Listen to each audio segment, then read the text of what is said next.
Good morning, everyone, and welcome to the Everyday Heroes podcast. Today, I have Jeannette Paxia, who is a multiple-time #1 international bestseller, author, speaker, and transformational coach. Her son, Jacob, was diagnosed neurodivergent when he was quite young, so she gets the journey. She understands what's going on. In her book, Superheroes on the Spectrum, she's trying to change the narrative of people looking at an autism diagnosis as all doom and gloom, as a way that it is lacking, as it is hard, rather looking at it as it is brilliant and beautiful, and that we can learn so much from our autistic children.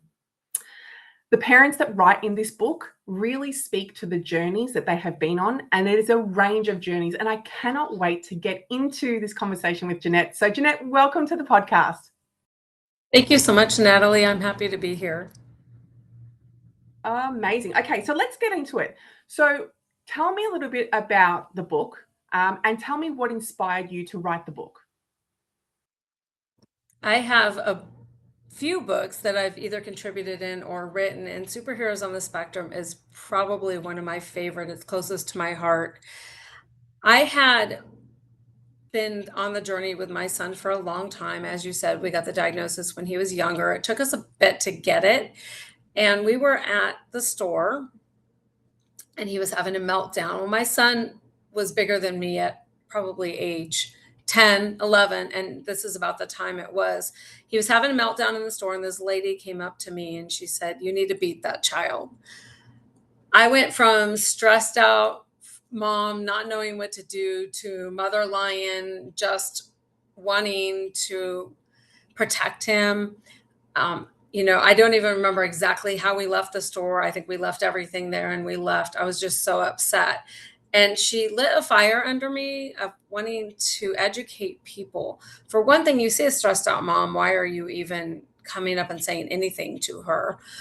If you do, maybe is there anything I can help you with, but not to criticize. And it was from that moment on that I wanted to start educating people and write a book. It took me many years.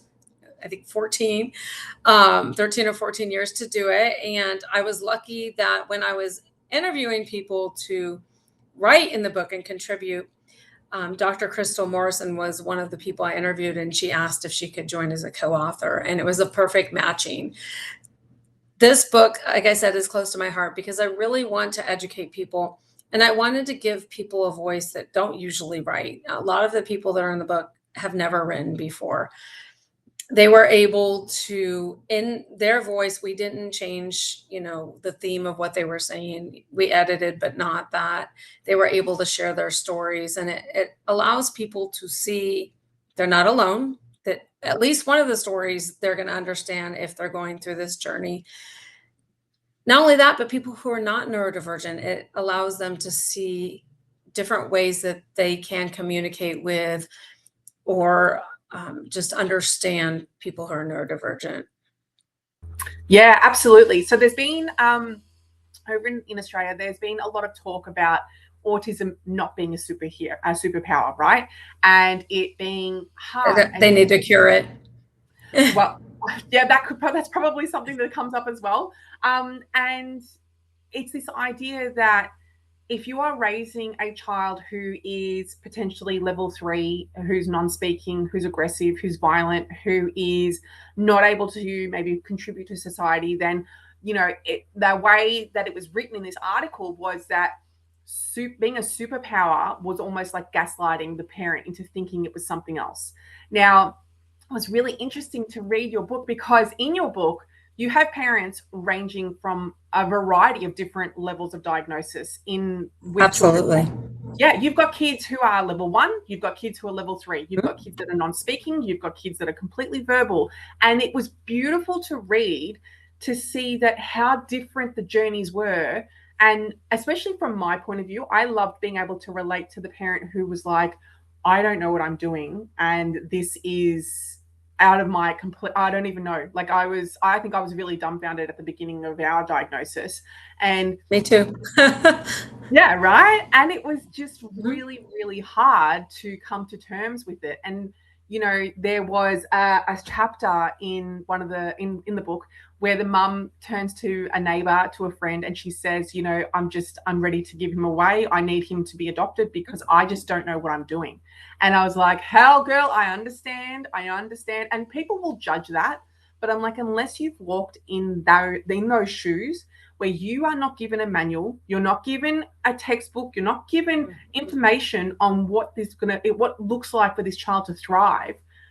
But in the chapter, we read that, you know, there's this beautiful woman who's there like an angel, being able to share that wisdom with this parent to be able to go, it's going to be okay, and we will get through this together. And I love that, because for the longest of time, I think a lot of parents feel really scared and really alone in this journey because they don't know. I agree. Yeah. So when we talk about superheroes and having a superpower, can you please elaborate a little bit more about that? I would love to elaborate on that. Let me first say that, in my opinion, I'm not saying that you're a superhero and everything's rosy and everything's great and it's easy. I struggled and struggled with him, especially when he hit puberty. As I said, he was bigger than me. He had anger issues, OCDs through the roof. I mean, his OCDs, sometimes I would just sit there and cry for him because he was struggling. And then at night I would cry for me because I didn't know if I could make it through. It took us a bit to get the diagnosis. I was told many times that he doesn't have this and he doesn't have that and he doesn't have this. And and I know everybody has a different thought on this, but for me, I wanted a diagnosis so I knew what to do to help him. And I'm saying he's 25 now. So at the time, there wasn't social media to reach out to. There wasn't anybody else. And I thought I was alone. I've been there. I've cried. I've thought I could not be his mom anymore, that there's someone else that could do better. My ex-husband actually did a lot with him too. He was able to handle him when he was bigger and was having that anger. So I want to clear up that I'm not saying that if you have a superhero power that you are perfect and everything is rosy and everything's great. No household has that. I don't believe. But in my opinion, I also believe we all have an inner superhero trait, things that make us unique. Whether you're nonverbal or not, no matter what level you're on, there's something that you have or something that you can do that is special, that is different. And that's what I mean by that superhero power. My son is brilliant. He has so many, not in everything, but there's little, those areas that he's brilliant in. In the book, you'll see there's a nonverbal adult that writes in there. Even people who are nonverbal, that does not mean they're ignorant. A lot of times people think if you're nonverbal, you're ignorant. Not necessarily at all.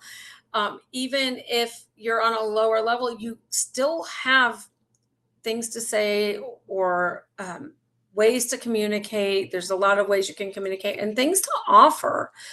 It's amazing at what's out there and what they're finding out that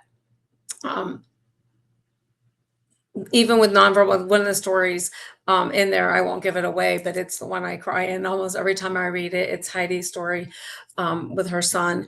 It's just so special, his unique abilities, his superhero traits. And that's what I mean by that. And everybody's going to have their opinion. Not everyone's going to agree with me, and that's fine. I don't expect everybody in the world to agree with me, but in my thought process, in my opinion, my child, I would not change him for the world. I would not try to quote unquote cure him, because I think that he's perfect just the way he is. Even if he struggles, even if we went through so many issues especially in puberty, even though if he was angry, even the OCDs, he has so many special things to offer people. And he's so sweet and he's so loving, and I wouldn't trade it for the world.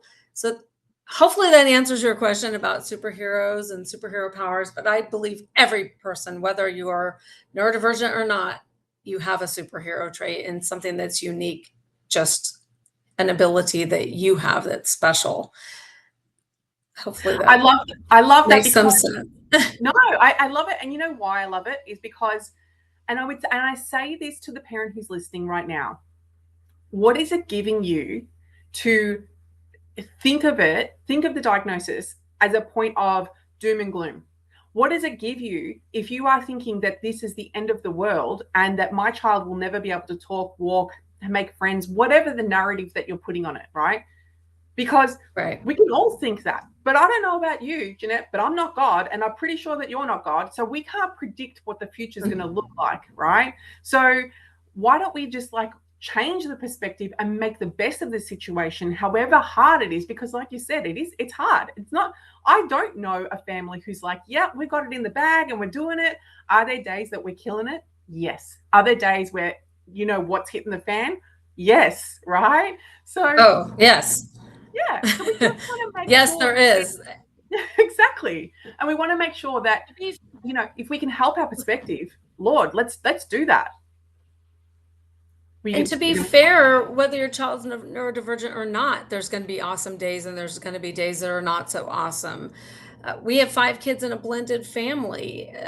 Me and both my sons are neurodivergent, ADHD for me and my youngest child. We think differently, but that doesn't mean that a neurotypical person is not going to have difficult times too, that the children are not going to be hard on certain days too. If you have children that are perfect all of the time, I would like to see that, because it's not, it's not going to be, you're not going to have perfect days no matter what. You're going to have days where you're wondering, why am I a mom, and or why am I a parent, and how am I'm not doing a good job at this? What am I doing wrong? All you can do is the best you can do with education, resources, tools that you have at that moment, and move through it. Your perspective is extremely important. And there's going to be times where you're going to think, I cannot do this. I cannot make it through this day. I will tell you that happened to me many, many, many times. As I said, I would cry sometimes and wonder if I was going to make it through. And we've made it through. We've made it through. I'm not saying there's still not challenges, but he's doing good. There is a light at the end of the tunnel, and there's a way to get through it. If you can find a support system, that's great. That will help. Absolutely. Touching on the puberty part just for a hot minute. Obviously, we have parents who are watching this who are at a different age of ranges, right? Some are watching this where their child is fully diagnosed. Others are watching this because their children are or adult autistics. So then going through the puberty part, is there something that you would share with parents who are about to embark on puberty for their son or potentially their daughter? What would you give them information about? Like, what would you say would be something that you could go back and do again, or that really helped on your journey? Let me clear this up too, just a little bit, if you don't mind. He had different difficulties before puberty than he had when he hit puberty. When he hit puberty, he was even a different child. And again, I think that happens with all children. But for some reason, it made his behaviors worse, his OCDs worse, I guess the hormones, all of that became amplified. Sometimes he tells me, I don't remember any of those years. I think he kind of blocked them out. I would say lots of deep breaths. If I use this a lot, pause and breathe. It's not going to hurt anybody just to pause and breathe, because you can't think clearly when everybody is amped up and upset and angry, and just playing into that doesn't help. Breathe. Maybe your child will, his or her issues will amplify in puberty. Maybe they won't. I can't tell you whether they will or won't. So don't expect them to. I'm telling you, for us, it did that. But just pause and breathe if you can.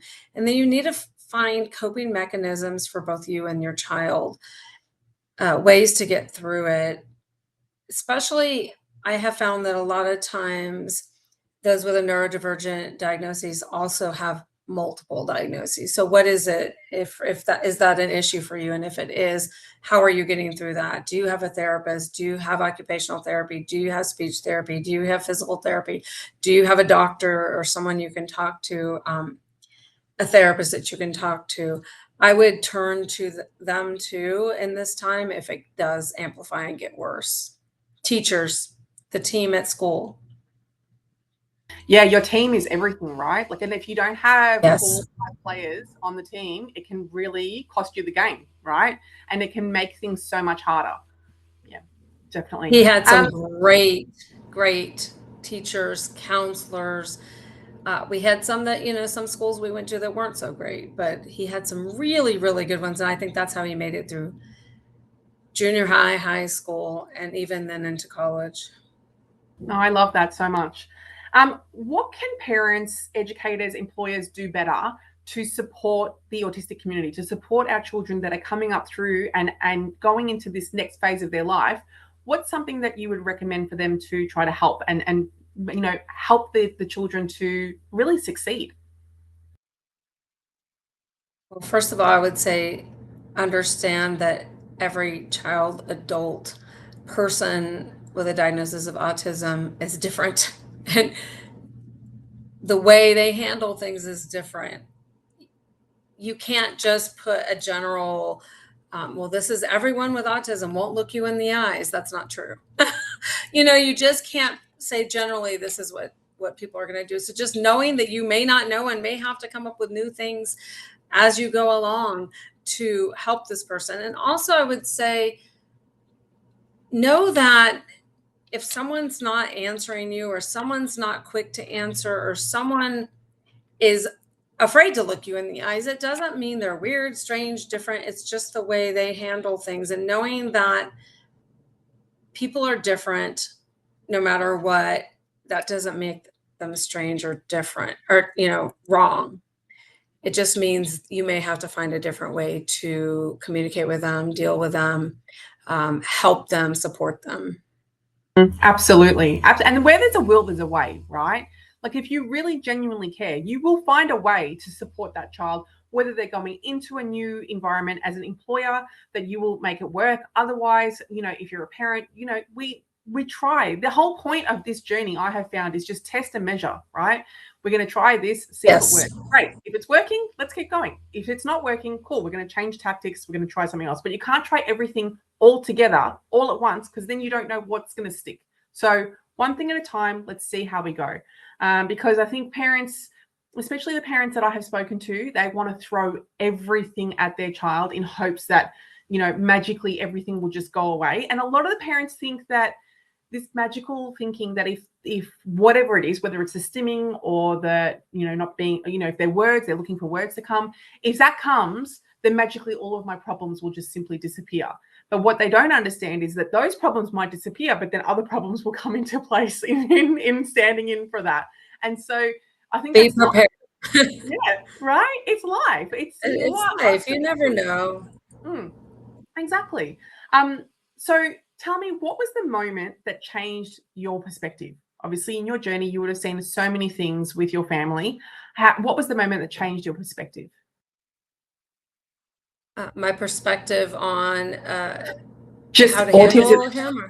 Yeah. Just I guess Oh, on autism in general, or if you want to go more specific, sure.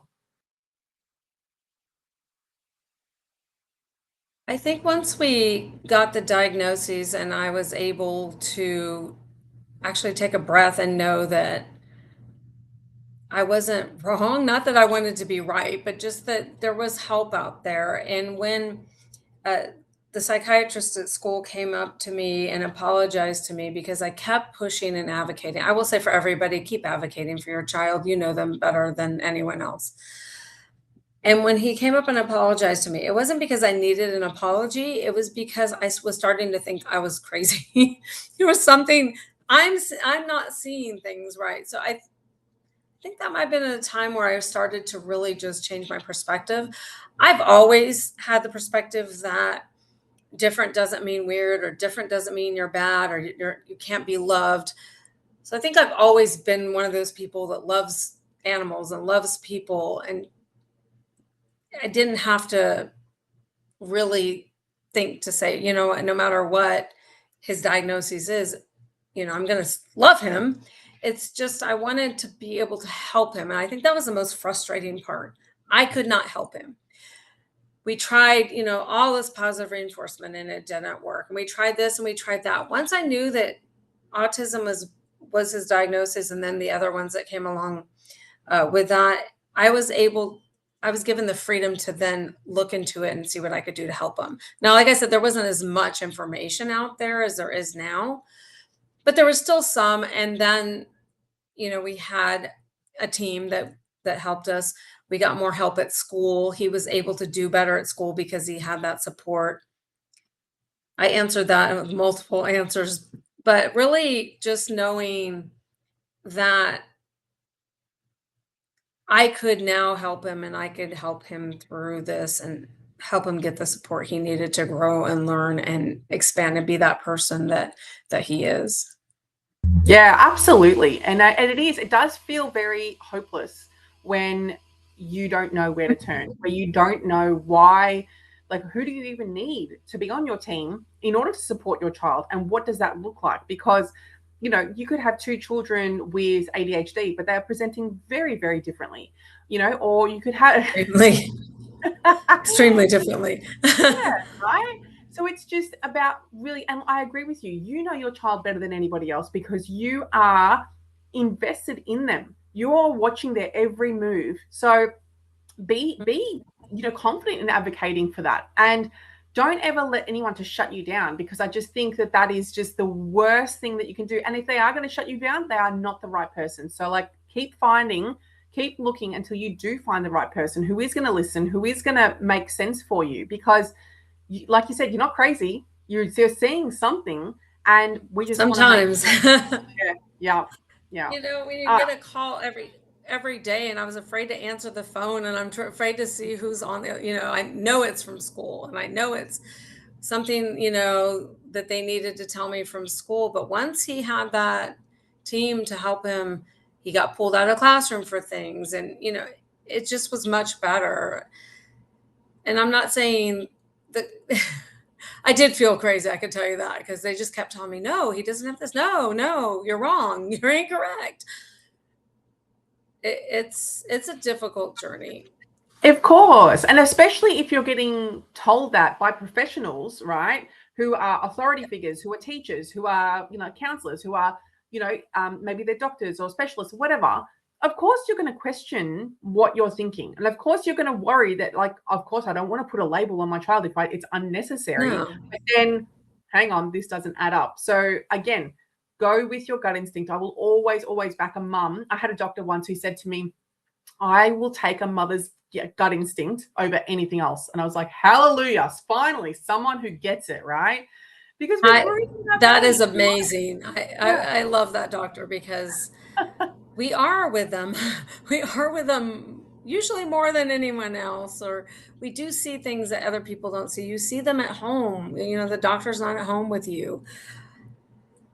And advocating can be difficult when people are telling you you're wrong. I know. And sometimes it's your own family members, that are telling you that. And that doesn't mean that they're right either. You're going to get so many opinions. Let me tell you how to do things better. Oh, if you only did this, how many times I heard, well, if you only did this, when he was younger, or, well, why don't you do this? And punishments were always difficult for us. And then we did, we tried the positive reinforcement. Nothing worked with this child. But the positive reinforcement, none of that, worked. And so many people have opinions on what you're doing. And you have to be able to block all of that out and trust your instinct and trust your gut and know that you know them better. And I'm not saying that you're not going to get good advice from other people, but deep down inside when what you have is good advice and what you have is maybe you need to ignore. Yeah, absolutely. Because everyone is, like you said, everyone will have an opinion, because they're raising either a neurotypical child who are like, well, this has worked for my kid, so it should work for yours. But that's not how it works. The spectrum does not work like that. And so, what works for one doesn't work for all, because if it did, we would be in a very, very different state of affairs, but we're not. So this is why we test and measure. We try to figure out what works and what doesn't work so that we can get the best out of our child.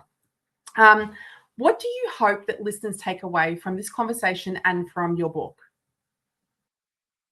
I hope that people see that there is hope out there for them, that there is somebody out there that's been in the same experience as them, not to give up. You can do it, you can move through it. And to know that before you judge somebody because they may seem different or weird, stop and think and stop and pause. There's no reason to judge others. You don't know what's going on in their lives. You don't know what they're doing. You don't know what kind of person you are. They are. You don't know what kind of diagnoses they have. Especially for people who are neurotypical and dealing with those who are neurodivergent.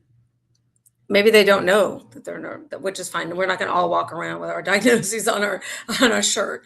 But just knowing, don't be so quick to judge people.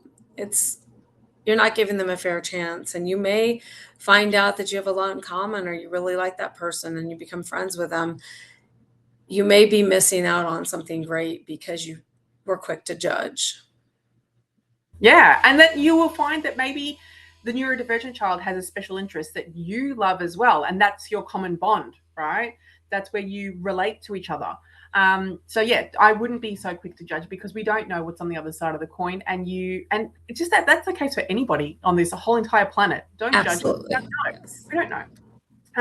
So this is the book, Superheroes on the Spectrum. I love it. I love the cover. It's not an overly huge book, so you will be able to get through it really quickly. It has got some amazing stories in there. Like I said, it's got stories that are from parents who are raising children who are level 1 autistic all the way through to level 3 autistic. And it's really important to navigate that, because if you're a parent who is raising potentially a level 3 autistic child who's non-speaking, who, like I was saying, violent, aggressive, whatever it is, grab the book and read the contents, because it'll make you change your thought process. It'll make you think differently.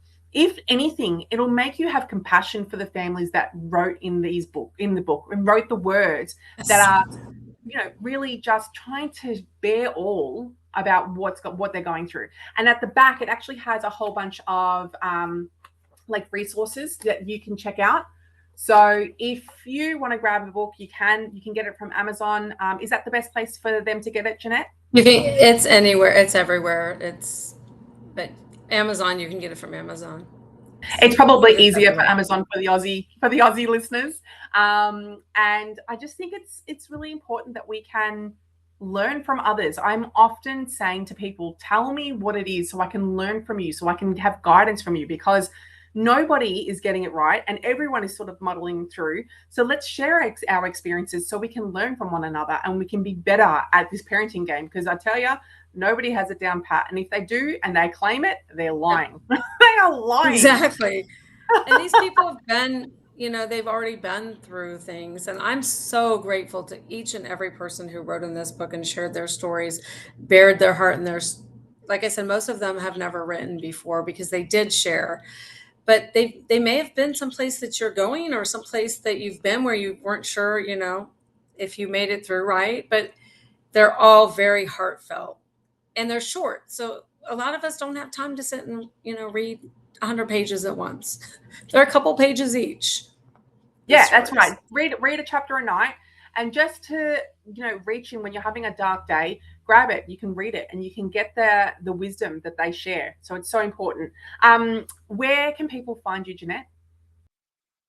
PAXcoach.com. Perfect. And Instagram and Facebook? Yes. Under Jeannette, Instagram, Jeannette Paxia _coach. And then Facebook, you can find me too. You can start searching my name, you'll find it. Yeah, awesome. Thank you so much for your time. Is there anything that you wanted to share before we jump off? I just want to thank everyone for listening, and know that you're not alone. There are people out there that can support you, and we see you. We know it's a struggle, but you can do it. And again, thank you for listening. Thank you so much, Jeannette. I will talk to you soon. Thanks, Natalie. Yeah.